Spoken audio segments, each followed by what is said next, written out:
horrendous incident just a couple of years back in one of the most developed countries in this world, the United States of America. A lot of you, probably most of you, know about George Floyd, right? USA and Kenya were like 250 years apart in terms of, these are people that have been there long enough. What I'm trying to say is this: in any organization, be it, and we've had a conversation with Canon here during our break, in any organization we still have some outliers. You never miss that. But what would trouble me is that we have an organization that does not take responsibility, that is not accountable, that is consistently on a certain path that is horrifying. Say it. So in regard to what has happened, the first thing that we have to do is to accept and say that a mistake has been done. And then also say that it's not just dealing with that case alone, but systematically trying, and this is what we are trying to do, trying to look at our system and see, this is where we are getting it wrong. We need to correct this. We need to... Because we have... Fair enough, sir. Yeah. But that process of introspection is costing lives. And I know, Chichi, there's a lot of hands on your side. Just before we shift over, tell me this, sir. Tell me this.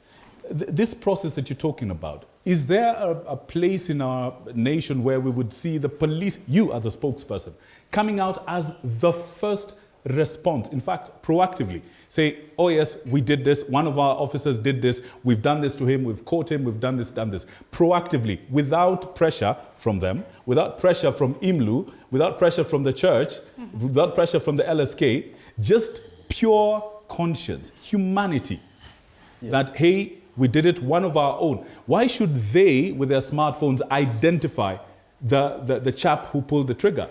Why can't the police, first of all, the commander who knows who he sent out to the field, why can't he come out and say, we're sorry guys, one of our own did this and this and this, we've got him, we're taking him through this process and that. That's a really huge step in terms of accountability. We haven't seen that. The answer to that, and when the IG came to speak to us on the subject of Albert Ojwang, he gave us a wrong picture. He gave us a wrong picture. It took other people to put pressure for the IG to now say, oh, sorry, the statement we got was, we gave you about what happened to Albert was wrong.